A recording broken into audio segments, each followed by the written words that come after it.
case. Israel signs a new land for peace agreement with the Palestinians. Prime Minister Netanyahu and Palestinian leader Arafat seal the deal at the White House. But will they deliver?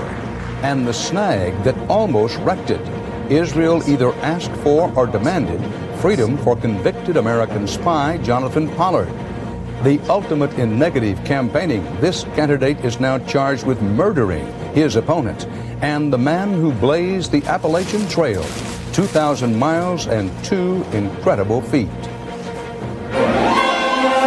This is the CBS Evening News, with Dan Rather reporting from CBS News headquarters in New York. Good evening. Israel and the Palestinians reached a new agreement today, a way station on the long, treacherous road to a final peace deal. After 9 days and heavy help from President Clinton, Israeli Prime Minister Netanyahu and Palestinian leader Arafat signed this new accord. Now comes the hard part. Extremists on both sides want peace to literally go up in smoke.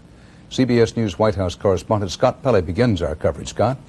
Dan, until the very last moment, there was considerable doubt that there would be an agreement at all. But after a final 29-hour negotiating session, they signed. And with a handshake, Mr. Clinton declared the Middle East is moving again.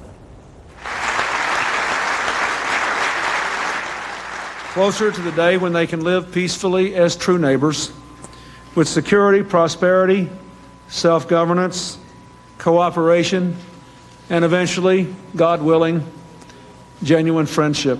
The agreement breaks an 18-month deadlock. In it, the Palestinians agree to arrest 30 suspects wanted by Israel for terrorism, amend its charter to remove language calling for Israel's destruction, and collect illegal weapons. When that is done, Israel will release hundreds of Palestinian prisoners, turn over 14% of the West Bank to Palestinian control, and turn over another 13% to joint Israeli-Palestinian control. The United States has agreed to assign the CIA to monitor the arrests and weapons collection and to send Mr. Clinton to the ceremony amending the Palestinian charter. The deal nearly collapsed today when Israel claimed that Mr. Clinton reneged on a promise to release Jonathan Pollard, the spy who sold U.S. military secrets to Israel. In the end, Mr. Clinton simply agreed to review the Pollard case. This afternoon, all parties praised King Hussein of Jordan, who, despite cancer therapy, managed to cajole the negotiators to find a new vision for the future. I'm asking all people of goodwill, of honesty and candor. I'm asking all of them to join us in support for this important step. We will never leave the peace process, and we will never go back to violence and confrontation. No return to confrontation and violence. But in the coming months will come the truly difficult issues, such as whether the Palestinians will take control of any part of Jerusalem and whether there will be a Palestinian state. There has been progress today, but the road ahead will be hard. Dan? Scott Pelley. As mentioned, one issue having nothing to do with Israel and the Palestinians wound up nearly wrecking the deal. The hang-up over Israel wanting, in effect, a sweetener. Release of their convicted American spy, Jonathan Pollard, from a U.S. federal prison. CBS's David Martin is tracking that complicated part of the story. Jonathan Pollard was convicted 11 years ago of spying for Israel, but it was not until this spring that Israel finally admitted it. A high-ranking Israeli official visited Pollard and delivered a handwritten promise from the Prime Minister to go on working to bring you home. Pollard hoped that would clear the way for his release. I was a spy. That certainly, I don't think has been in question. The only problem has been whether the government of Israel would be willing to acknowledge it. That now has been settled. But there was a bigger problem. Then Defense Secretary Weinberger said he could not conceive of a greater harm to national security. That convinced the judge to sentence Pollard to life. And ever since his first prison interview, Pollard has maintained that passing secrets to a friendly country like Israel did not merit such a harsh sentence. My sentence did not reflect proportional justice. It reflected political vengeance. President Clinton has now promised to review the Pollard case, but Pollard's wife does not hold much hope. Mr. Clinton has never kept his word to honestly review the case. Every time Pollard's release has come up for review, the CIA, Pentagon, and Justice Department have all opposed it. And for good reason, says the man who prosecuted him. What he compromised would fill a room 6 feet by 6 feet by 10 feet. And it was all top secret, code word, and above. Unless there is a change of heart by U.S. officials, Pollard's path to freedom is likely to be as long and slow as the path to Middle East peace. David Martin, CBS News, the Pentagon. No matter how you slice it, the key to today's deal and any final settlement is the gradual reslicing of this disputed 2,300 square miles of territory on the west bank of the Jordan River. Here's the lay of the land. At least 1.6 million Palestinians live in 8 major towns. At least 155,000 Israeli Jews live in settlements. Under today's deal, Israel would retain full control over about 60% of the land, Palestinians full control over about 18%. The rest, joint control. From Tel Aviv, CBS's Alan Pizzi has the reaction on the ground. It may look like a major accomplishment in Washington, but the deal brought no dancing in Palestinian or Israeli streets. The road has been too long, the achievements are too modest, and there's a lot of mistrust still to overcome. The deal will give the Palestinians a few more trappings and tokens of statehood, the possibility of a port of their own, along with an airport and an industrial zone. They'll end up with a little more land on the West Bank, but their towns will remain isolated islands amidst Israeli settlements. It is going to be partial, and it's going to be superficial. The substantive issues are still there. The causes of conflict and grievances are still there. For their part, the Palestinians promised to truly crack down on militants who advocate violence against Israel. That was a key Israeli demand, and for the first time, America will act as a guarantor. U.S. officials will watch over the Palestinian Authority police. But the Israeli right wing does not trust the Palestinians, no matter who is watching them, and the agreement threatens to turn Israeli politics upside down. Ironically, Prime Minister Benjamin Netanyahu's staunchest foes in the peace camp pledged to help him push the deal through Parliament. In such a case, he is not only a prime minister, but also a national leader. And it's not so easy for me to say it. On the other hand, Netanyahu's nationalist and religious coalition partners say they've been betrayed and may bring his government down and force new elections. Perhaps the most important effect of the agreement is the fact that the peace process so many were ready to give up on will instead stagger on. A right-wing Israeli government has concluded that there is no alternative to the equation of land for peace. Alan Pizzi, CBS News, the West Bank. Still to come on the CBS Evening News, new details on the crash that killed Princess Diana. A Friday fizzle for this week's Wall Street rally. There's news from the Appalachian Trail. And amber heaps of grain. American farmers backed up behind another bumper crop.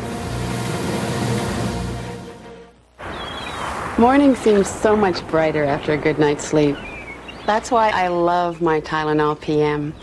Sometimes I have trouble sleeping. I used to worry about taking something. How would I feel in the morning? And then I tried Tylenol PM. It stops my pain and helps me sleep. So in the morning, I'm rested, refreshed, ready to make the most of my day. Rest easy. It's Tylenol PM.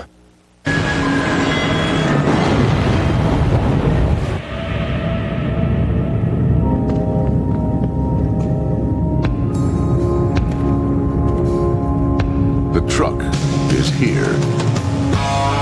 Introducing the new Silverado. It's bigger. It's more powerful. It's the truck from Chevrolet.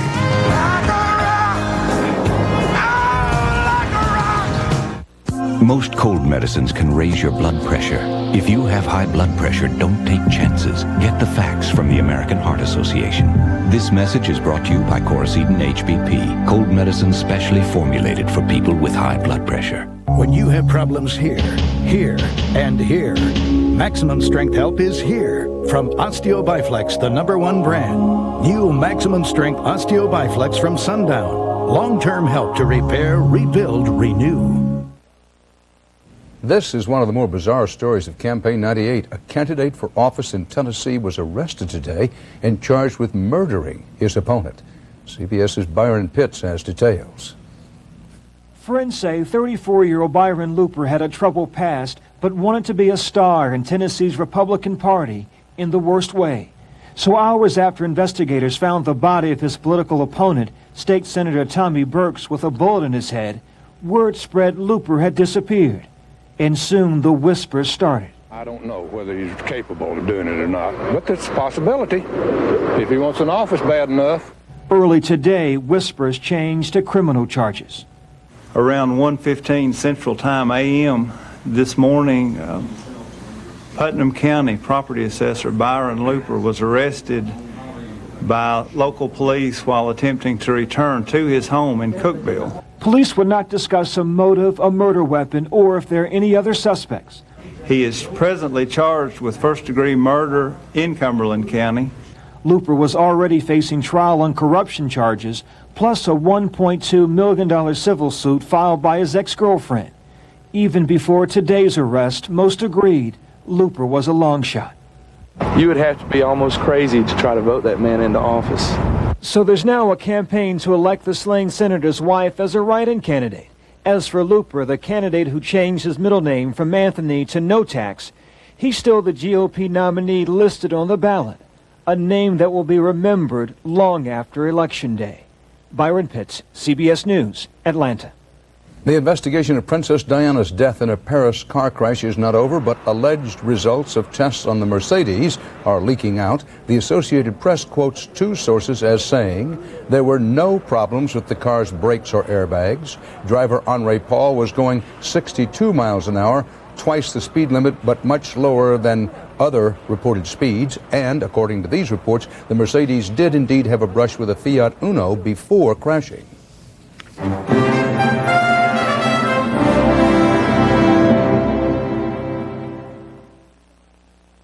Imagine the world's most perfect roommate. That's Marie. Meet Marie Callender's dinners and entrees. We're kindred spirits. She knows everything I like. Made with Marie's personal touches, like sprinkling smoked bacon on russet potatoes and adding her rich Alfredo sauce to broccoli and chicken. For me, there's only Marie. Marie Callender's. You'll find her in the freezer section. Now, if she only had a brother. Ooh, sinus pain, so much pressure, I just can't focus. Mom, you okay? Clear the pain with new Tavist Sinus Gel Caps. Unlike extra-strength Tylenol, it unclogs the congestion that may cause the sinus pain. Be clear-headed, clear through your day with new Tavist Sinus Gel Caps. It hurts so bad. That burning sensation. So I saw my doctor. He said where heartburn hurts most is where Mylanta works fast. All down through here where you want help fast. My doctor said Mylanta. Some people call it retirement planning. I think of this as future construction. Year by year, block by block, until... It's our dream house. Beautiful. But I was hoping we could afford to travel. This plan can help make it happen. We can even make sure you've got worry-free income for life. AXA, dynamic vision, equitable, a trusted resource. Call us. Equitable is a member of the global AXA group. Coming up at 6 o'clock tonight, Nashville musicians say they'd never work for controversial developer Wayne Mooneyhan. The story coming up. A full week after the devastating Texas storms that no one saw coming, the floodwaters and death toll are still rising today. At least 29 people died in Central and South Texas, and even now, floodwaters are still raging. Even so, Texas state officials today approved cloud seeding experiments for next spring, fearing droughts could yet ruin Texas crops. Right now, crops and farmers in America's heartland are falling victim to the law of supply and demand. CBS's Cynthia Bowers has a report. In Goodland, Kansas, it is raining corn, Kansas gold. Man-made mountains of feed grains tower 50 feet high, and it couldn't come at a worse time. Silos still bulge with last year's crop. That's the second crop that we haven't sold, and there's just no place to store it, so we're putting it on the ground. More than 60 million bushels. piled onto these makeshift holding areas, in part because of a shortage of buyers overseas. Our production is basically outstripping our demand, and that's because of the turmoil that Asia's in right now, and we've lost our exports. As a result, prices have tumbled, so farmers are hanging on to their harvest. Hopefully the exports will pick up, and things will be looking quite a bit better next year. That's what we all farm for, is next year. Used to be, when the bottom fell out, farmers could count on Uncle Sam. But those subsidies and price supports are being phased out, which leaves today's farmer for the first time vulnerable to the same market forces that govern everyone else, the law of supply and demand. Kansas farmers say they don't mind a challenge, but take exception to U.S. trade sanctions that shut them out of up to 20% of the world market. Eisenhower, who's a famous Kansan, years ago, he had a very simple trade policy: sell them anything they can't shoot back at you. Normally a time of celebration, this harvest is tinged with frustration, as American farmers struggling to compete on their own are finding abundance doesn't necessarily translate into wealth. Cynthia Bowers, CBS News, Goodland, Kansas. In other news of the economy, the U.S. Justice Department is suing to stop Northwest and Continental Airlines from merging, saying it would mean higher ticket prices. And Wall Street's 7-session winning streak is over.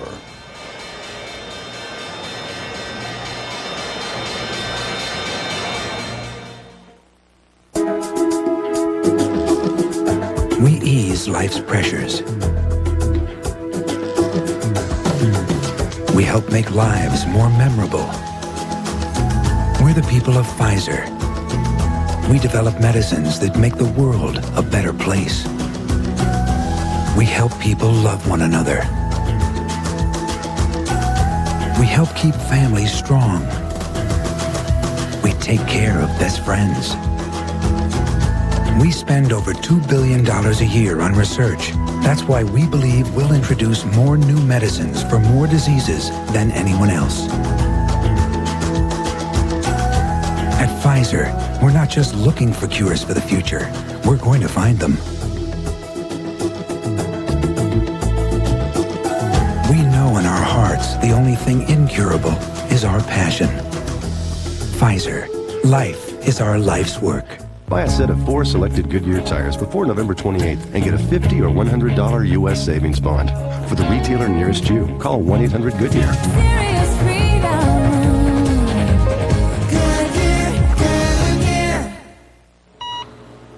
The procedures are the same. The advanced technology is the same. Even the hospital and critical care staff are the same. But what's really amazing is the patient with traditional insurance pays a hefty portion of whatever the doctors and hospitals say. The HMO patient, a low copay. That's what HMOs and other personal physician networks have done for modern medicine. The healthcare you want at a price you can afford. Dr. Scholl's next stop, San Francisco. Let's talk about feet. I do have corns. I've tried Band-Aids. They don't get rid of the corn. This is Dr. Scholl's Cushland Gel Corn Removers. The Cushland Gel relieves the pain. The medicated disc removes the corn. It just feels so much better. My work here is done. Mark Brunell drives the Jaguars into Denver to try and put the brakes on the undefeated and seemingly unstoppable Broncos. The NFL on CBS. There are just 11 days left in Campaign 98, and new federal figures indicate Democrats and Republicans pretty evenly matched in campaign money in most key House races. In the key Senate races, the Republicans have more of an edge. President Clinton goes to California this weekend to help raise funds for incumbent Senate Democrat Barbara Boxer. Her opponent, Matt Fong, has raised the Impeach the President inquiry as an issue against Boxer. CBS's Jerry Bowen reports how this important Senate race is shaping up. She's known as a scrappy fighter, and Barbara Boxer's having to scrap and scrape to keep her Senate seat. Do you want me to answer the question, or do you want to interrupt me in the middle? For starters, she's a feminist Democrat with a slight Clinton problem. It was Boxer, remember, who led the congressional women's charge of sexual harassment against Clarence Thomas and then Senator Bob Packwood. She was slower to criticize Bill Clinton's sex life. He should have taken responsibility much earlier. Her Republican opponent, California State Treasurer Matt Fong, pounced early and often. I mean, Barbara Boxer, your silence for that 7 months was certainly deafening, but your hypocrisy at the way you just presented yourself is ear-splitting. Her problem's even more complex. Clinton is family. Boxer's daughter is married to Hillary's brother. But he's also her president, more popular in California than Boxer herself. She's happy to stay tied to his coattails in spite of the scandal. That doesn't take away the fact that this president led us out of the deepest recession since the Great Depression. Ladies and gentlemen, the President of the United States! And he's still the party's leading fundraiser, scheduled for yet another California visit this weekend to pull in even more money for Boxer's final media blitz. And it's a big bucks TV campaign that both candidates are waging. Since 1993, extremists in Congress have tried over 100 times to restrict a woman's right to choose. Now they're behind Senate candidate Matt Fong's campaign. My opponent says I oppose a woman's right to choose. She is not telling the truth. Each candidate's been raiding the other's territory. Boxer in San Francisco's Chinatown, Fong in Beverly Hills' Jewish community. The race is incredibly tight, and that's why the Clinton factor just might count. Some part of it might be who comes out to vote, and that's the big unknown. It's turnout. It's the turnout stupid, as they say. And who turns out? Voters disgusted either by President Clinton's behavior or his Republican critics, motivated just enough perhaps to decide a race too close to call. Jerry Bowen, CBS News, Los Angeles. Whirling in the Caribbean, Tropical Storm Mitch is spinning its wheels but getting stronger.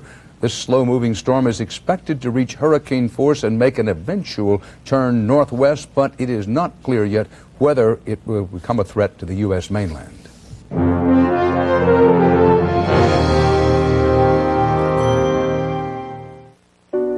Recently, we flew Carrie Eisenhandler and her family to Johns Hopkins for surgery to correct a pre-existing heart condition. We flew Eric Gonzalez to the Cleveland Clinic because of their renowned expertise in treating Crohn's disease. Hopefully, these stories fly in the face of the belief that healthcare isn't what it used to be. We're Aetna U.S. Healthcare, raising the quality of healthcare in America. Neutrogena T-Gel Shampoo, recommended #1 by dermatologists. It works. Works on all 3 major itchy, flaky scalp conditions. The leading prescription dandruff shampoo doesn't. Neutrogena T-Gel Shampoo. It works. There's an athlete amongst us, disguised as a mother and a neighbor. And when most of us are still sleeping, she's running. She also takes the vitamins, minerals, antioxidants, and folic acid in Women's Ultra Mega Multivitamins made by General Nutrition Centers. Tomorrow, she'll get up and run some more. Women's Ultra Mega Multivitamins made exclusively by GNC. Live strong, live well. Hey, little brother, what you eating? Condensed soup. You know, chicken and stars used to be my favorite, and then I learned to ride a two-wheeler. Come on, you're an adult now. There's a better tasting soup, Progresso Chicken Noodle, with all white meat chicken, bigger veggies, and seasonings with some real zip. See the difference? Good stuff. There's hope for you yet. Now let's talk about this shirt. What? Discover the better taste of Progresso. What I look for in denture adhesive is something that's strong. It has to be real strong. Watch. Super Polygrip has improved holding power. That's the kind of strength and holding power I'm looking for. Improved Super Polygrip holds a lot better. This was a joyous day in New York for baseball's world champion Yankees. 1 million people turned out to watch the Yankees' victory parade, unleashing a blizzard of paper from downtown skyscrapers. The biggest cheers were for slugger Darryl Strawberry, who missed the World Series, recovering from cancer surgery. Also today, Yankee pitcher Orlando El Duque Hernandez was reunited with his family for the first time since he fled Cuba on a raft last winter. Hernandez's mother, his former wife, and his children finally got permission from Fidel Castro to fly here for a visit with El Duque. Well, there's news from the longest marked footpath in the world, the Appalachian Trail. More than 2,000 miles across 14 states, Georgia to Maine it goes. Every year, 1,500 people attempt to hike it end to end. Most fail. In his travels, CBS's Harry Smith crossed paths with a man who's just completed the trip for the 3rd time. They call this part of Maine no man's land. A lone hiker glides through the almost silent forest. He knows his path well, for he made history here 50 years ago. It had never been done. It's awful nice to be the first one. In 1948, Earl Schaefer became the first person to walk the entire length of the Appalachian Trail. That's more than 2,000 miles along the rugged spine of the oldest mountains in America. And they say that if you total all the climbing on the Appalachian Trail, it would be enough to climb Everest 18 times. Isn't that amazing? Boy, a waterfall. And 50 years later, only days short of his 80th birthday, Earl can claim he's done it again. The 50th year was coming up. What could I do? I couldn't stay home. Earl came to this trail a half-century ago to escape the restlessness that haunted him after serving in World War II. In the mountains, he found peace, and he started writing poetry. And I seemed to hear her whisper, a melancholy plea, "Whither art thou, forest rover? Will you ever come to me?" Did you ever find a woman? No, not really. Not really. Come on through. His story and his poems made him a legend. Earl, good to see you, man. Yeah. I haven't seen you since Connecticut. When other through-walkers, as the ones who trek from end to end are called, encounter him out here, they are awestruck. It's kind of like, how would you like to sail with Christopher Columbus? How would you like to fly with Amelia Earhart? How would you like to go to the moon with Neil Armstrong? Some nights Earl walks into a nearby town for a hot meal. If there's a guitar around, lucky patrons will get a serenade. There's a lonesome trail that keeps winding up the mountainside. It's a long... His 50th anniversary trek has taken 5 months. Reaching Maine's Kennebec River is like entering the home stretch. It's a wonder.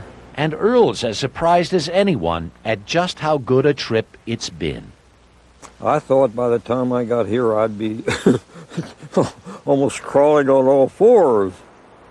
In 50 years, Earl has walked away the sorrow, and in truth, he's lonesome no more. Solitude can be pretty good company. On that lonesome trail so many years ago. Harry Smith, CBS News, Caratunk, Maine. And the man is 80 years old. Monday on this broadcast, we start a series about cop killers. But before that, Sunday morning, Bob Schieffer will have Face the Nation, and then there'll be 60 Minutes Sunday night. Morley Safer has a preview. How did Baku in the former Soviet Union get to be an American boomtown? It's the oil, stupid. Find oil and you'll find Americans on 60 Minutes Sunday. And oil isn't the only thing 60 Minutes finds. Some 9,000-year-old bones raise some questions about whether the Indians were really the first Americans. And we all get an extra 60 minutes this weekend as daylight saving time ends and clocks go back. That's back 1 hour. So we'll synchronize our watches and meet here at the usual time Monday for the CBS Evening News. Dan Rather reporting from New York. Good night.